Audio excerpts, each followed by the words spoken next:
UGC net examination के लिए game changer. अगर आप सभी लोग भी प्रिपेयर कर रहे हैं फॉर यूजीसी नेट एग्जामिनेशन, तो ये समझना बहुत जरूरी है कि आपका जो पेपर 1 है वो आप सभी लोगों के लिए गेम चेंजर होने वाला है।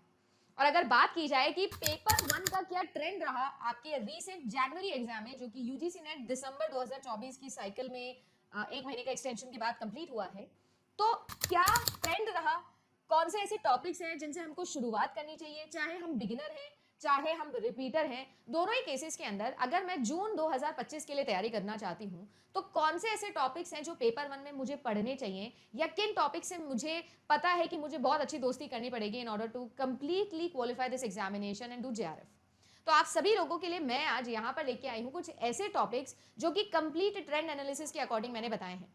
चैनल पर अगर नए आए हो तो चैनल को जल्दी से कर लो सब्सक्राइब, क्योंकि आप सभी लोगों के लिए ऐसे ही इंपॉर्टेंट और डिटेल्ड कंटेंट वाले वीडियोस जो है वो हम लोग लेके आते हैं। यहाँ पर इस चैनल का कोई और मोटिव नहीं है, सिर्फ एक ही मोटिव है कि हम कुछ अलग करके दिखा सकें और आपके लिए कुछ मीनिंगफुल कर सकें।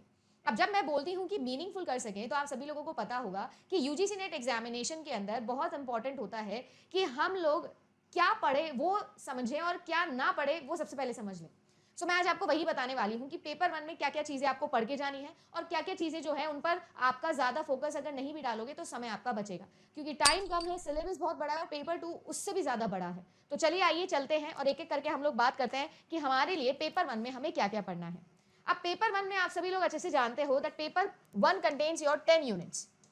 10 यूनिट में ये डिवाइडेड होता है। उन 10 यूनिट में से 2 यूनिट होती है आप लोगों का रीडिंग कॉम्प्रिहेंशन एंड आपका डेटा इंटरप्रिटेशन। तो ये जो है ये आप सभी लोगों के लिए सिलेबस में मैं ये कहती हूँ कि ये 4 चांद लगाने वाले हैं। इनसे 5-5 क्वेश्चन फिक्स है पेपर 1 की, और पेपर 1 में कौन कौन से क्या क्या स्ट्रैटेजी आप लोगों को अपनानी है, कितने घंटे किसको देने हैं, कौन सी किताब पढ़नी है, वो सारे वीडियोस में ऑलरेडी बना चुकी हूँ। इसी प्लेलिस्ट के अंदर आपको वो दोनों वीडियोस भी मिल चुके हैं, तो आप लोग आराम से जाके देख सकते हो। और रोज सुबह 10 बजे 10 AM जो है मैं आप लोगों के लिए topic by topic paper 1 free of cost भी यूट्यूब पे लेके आती रहूंगी। तो आप डरो मत, बस इस प्लेलिस्ट को आप कंटेंट को फॉलो करो, सब कुछ आपको पता लग जाएगा। बट जो बची हुई आपकी 8 यूनिट्स है उनको आइए चलिए डिकोड करते हैं और ट्रेंड एनालिसिस करते हैं कि कैसा रहा था इस बारी का पेपर 1। देखो, अगर मैं बात करूं तो आप लोगों की सबसे इंपॉर्टेंट यूनिट जो मैं आज भी मान के चलती हूँ वो है आप लोगों की research aptitude. UGC net exam है, जेआरएफ क्वालिफाई करोगे तो जूनियर रिसर्च फेलोशिप में जाओगे। जूनियर रिसर्च फेलोशिप की अगर बात करें तो रिसर्च आप लोगों को करनी रहेगी। पीएचडी एंट्रेंसेस भी अब नेट एग्जाम से होते हैं, तो आप सभी लोगों के लिए वेरी वेरी मैंडेटरी है कि रिसर्च एप्टीट्यूड आपके अंदर हो।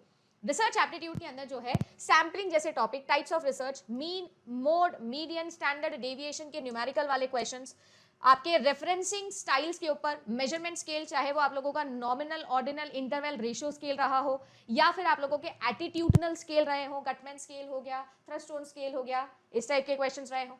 इफेक्ट्स एंड एरर्स आपका एक टॉपिक आता है। हॉफथोर्न इफेक्ट क्या होता है, हैलो इफेक्ट क्या होता है, हॉर्न इफेक्ट क्या होता है, ठीक है, एक्सपेरिमेंटर्स बायस इफेक्ट क्या होता है, इस तरीके के एरर्स भी, सैम्पलिंग एरर क्या होता है, फ्रेमिंग एरर क्या होता है, इस तरीके से आप लोगों के क्वेश्चंस बनते हैं। देन हाइपोथेसिस, और हाइपोथेसिस में हाइपोथेसिस के प्रकार यानी टाइप्स और परिकल्पना की टेस्टिंग, हाइपोथेसिस टेस्टिंग कैसे की जाती है, नल हाइपोथेसिस को टेस्ट करने के क्या क्या तरीके होते हैं, एक ये टॉपिक। रिसर्च के पेपर का सीक्वेंस, डॉक्यूमेंटेशन जो है रिसर्च का आखिरी पार्ट होता है, तो डॉक्यूमेंटेशन कैसे कैसे करना है इसके ऊपर आप लोगों के लिए सवाल बनता है। देन अगर मैं बात करूं तो रिलायबिलिटी के टाइप्स के ऊपर भी आपके जम के सवाल पूछे गए हैं, राइट, रिलायबिलिटी के टाइप्स के ऊपर भी। इसके अलावा अगर मैं बात करूं तो आप लोगों के वैलिडिटी और रिलायबिलिटी के अंदर उनके टाइप्स और उनके थ्रेड्स, इंटरनल वैलिडिटी के थ्रेड्स, एक्सटर्नल वैलिडिटी के थ्रेड्स, ये भी टॉपिक है जो अलग से आप लोगों का मेंशन किया गया है। यानी इन शॉर्ट अगर मैं आप सभी लोगों को समझाना चाहूं तो आप सभी लोगों की इन 8 यूनिट्स को, जो मैं एक वीडियो के अंदर आप लोगों के लिए लगातार ट्रेंड एनालिसिस करूंगी, 8 की 8 यूनिट में बताऊंगी मैं आपको, और छोटा टाइम लूंगी, ज्यादा आपका टाइम नहीं लूंगी, रोज का एक वीडियो दूंगी आप लोगों को ताकि आप लोग ये सब देख सको। तो आप सब सोच सकते हो कि आप लोगों के लिए कितना इंपॉर्टेंट है ये सारे टॉपिक। तो आपको ये पता अगर है कि यार रिसर्च एप्टीट्यूड में इस तरीके के टॉपिक के सवाल बन रहे हैं, तो ऑब्वियस सी बात है कि आप सभी लोगों को समझना जरूरी है कि यार यस, एक एक करके ये टॉपिक्स हम लोग पढ़ेंगे तो हमारे लिए बेनिफिशियल रहेगा। अब ये बात आती है कि ये तो हो गया मैम जो टॉपिक हम लोगों के काम के हैं, बट ये चीज भी तो इंपॉर्टेंट है ना कि अगर मैं पहली बार रिसर्च एप्टीट्यूड पढ़ रही हूँ तो मुझे नहीं पता, अब मैं सीधा जाऊँ और टाइप्स ऑफ सैम्पलिंग पढ़ना शुरू कर दूँ तो मेरे लिए समझना थोड़ा सा मुश्किल रहेगा। And that is totally obvious thing कि हाँ यार भाई मैम थोड़ा मुश्किल रहेगा।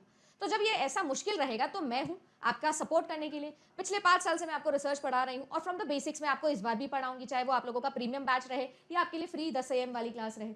बट फिर भी एक रिदम बनाने के लिए जरूरी है कि हम समझे कि यार पेपर 1 में रिसर्च एप्टीट्यूड को कहाँ से शुरू करें। तो देखो, मैं आप सभी लोगों को अगर बोलूँ तो जो आप लोगों को रिसर्च है उसे अगर आसानी से समझना है तो आपको रिसर्च के जो स्टेप्स होते हैं वो पकड़ने पड़ेंगे। रिसर्च के स्टेप्स, रिसर्च जो है वो 8 स्टेप का प्रोसेस होती है। देखो, मैं हमेशा जो रिसर्च है उसकी डेफिनेशन देती हूँ एज OCI। रिसर्च का मतलब होता है शोध करना, मतलब ये होता है कि डेटा को ऑब्जर्व करो, कलेक्ट करो, उसे इंटरप्रेट करो और उससे आप कुछ मीनिंगफुल फैक्ट निकालो। कोई भी खोज की हुई चीज को दोबारा से ऐसे खोज करना कि उसमें से आप कुछ नया निकाल सको, यही शोध प्रक्रिया होती है। रिसर्च का मतलब ही यही होता है। तो ये जो शोध है या रिसर्च है उसमें हम OCI प्रोसेस सीखते हैं और ये करने के हमारे पास स्टेप बाय स्टेप प्रोसीजर है, एक एल्गोरिथम है। वो स्टेप बाय स्टेप प्रोसीजर है, ये 8 स्टेप्स का प्रोसीजर, 8 स्टेप्स का प्रोसीजर जिसके अंदर हमको क्या करना है, हमको जो है मैम सबसे पहले ये समझना है कि हमारे मन में क्या सवाल आया है, क्या क्वेश्चन है, क्या प्रॉब्लम है जो मुझे सॉल्व करनी है। तो सबसे पहले हम लोग प्रॉब्लम को आइडेंटिफाई करना सीखना चाहते हैं। जब प्रॉब्लम को हमने आइडेंटिफाई कर लिया तो हम लोग जो है उस प्रॉब्लम को फ्रेम करेंगे और हम हमारी रिसर्च की हाइपोथेसिस बनाएंगे। क्या होती है रिसर्च हाइपोथेसिस, कैसे बनती है, क्या मतलब होता है, क्या इसके फीचर्स होने चाहिए, क्या क्या क्वालिटी है जो इसके अंदर होनी चाहिए, ये सब आपको पता होना चाहिए। जब ये कर लिया तो हम सभी लोग जो है हमारी रिसर्च की डिजाइन बना लेते हैं, पूरा एक फ्रेमवर्क बना लेंगे कि भाई ऐसे ऐसे ऐसे ऐसे से करना है। जब रिसर्च की डिजाइन तैयार कर ली तो उसके बिहाफ पर अब आपको क्या करना है, आपकी पूरी रिसर्च करनी है। अब पूरी रिसर्च करनी जो है वो आपको उसके लिए रिक्वायर्ड होगा कि हम लोग सैम्पलिंग करें, सैंपल इकट्ठी करें, पूरी पॉपुलेशन से सैंपल निकालेंगे और फिर इकट्ठी करेंगे। मैं बस आपको ये बता रही हूँ कि 8 स्टेप्स है जिसमें तोड़ के रिसर्च पढ़ोगे। इस हर स्टेप में क्या होता है उसके लिए तो अलग से हम एक वीडियो देखेंगे। सैंपल इकट्ठी कर ली तो हम उससे डेटा का कलेक्शन करेंगे। अब डेटा आ गया तो डेटा को एनालाइज करेंगे, जिसको हम हाइपोथेसिस टेस्टिंग भी बोलते हैं। जब डेटा आ गया, एनालाइज कर लिया, तो अब डेटा का इंटरप्रिटेशन करेंगे। डेटा इंटरप्रिटेशन करोगे तो उसको आप कहीं ना कहीं क्या करोगे, डॉक्यूमेंट करोगे। यानी 1 2 3 4 5 6 7 और लास्ट स्टेप जो है ये डॉक्यूमेंटेशन जब आपका हो चुका है तो अब फाइनली इसका रिप्रेजेंटेशन होगा। कैसे पेपर लिखना है, कैसे आर्टिकल लिखना है, डॉक्यूमेंटेशन में सीख लिया। किस तरीके की मीटिंग्स में उनको लेके जाना है, कैसे उनका काम करना है। जब हम लोगों ने आइडेंटिफिकेशन ऑफ द प्रॉब्लम किया है, रिसर्च हाइपोथेसिस बनाया है, तो रिसर्च का जो क्वेश्चन है वो और उसका आंसर हम बनाना सीख जाएंगे।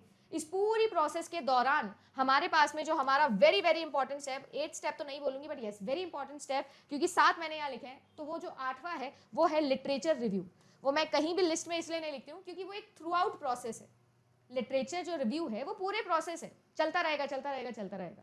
तो इस प्रकार से आपको ये पता होना चाहिए कि रिसर्च का मतलब क्या है, किस तरीके से इसे पढ़ना है। अगर एक एक करके ये स्टेप्स पढ़ोगे तो आपके लिए बेटर रहेगा। और फिर जो है आपको इन टॉपिक्स पर, गिवन इन रिसर्च टॉपिक्स पर जिन पर अभी रिसेंट में क्वेश्चंस बने हैं, इनको आपको देखना है।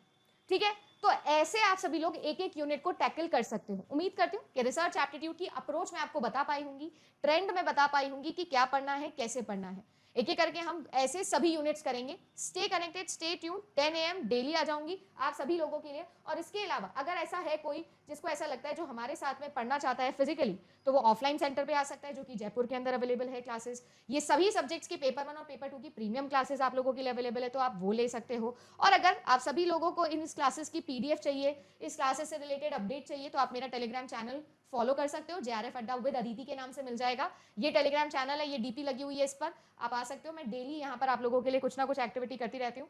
और अगर आप मुझे पर्सनली फॉलो करना चाहते हैं तो आप इंस्टाग्राम पे जा सकते हैं, aditi_JRF अड्डा के नेम से आपको मेरा इंस्टाग्राम ID मिल जाएगा। वहां पर भी मैं PhD और रिसर्च एंट्रेंस से रिलेटेड सारे के सारे नोटिफिकेशंस डालती रहती हूँ। सो ये सारी चीजें क्यूमुलेटिवली मैं इसलिए चाहती हूँ कि हम लोग साथ में मिलकर करते रहे, so that not just UGC net but उसके बियॉन्ड भी हम लोग अभी से हमारी करियर सेट करते रहे। मिलती हूँ आपके लिए अगली क्लास में, जहां पर मैं लेके आऊंगी आप सभी लोगों के लिए लॉजिकल रीजनिंग का decode, complete topic by topic. अच्छा लगा सेशन तो वीडियो को लाइक करिएगा। You want more sessions like this तो कमेंट करके जरूर बताइएगा। और रिसर्च में आपको कौन सा टॉपिक सबसे ज्यादा तकलीफ देता है वो भी कमेंट करके बताइएगा। Thank you so much.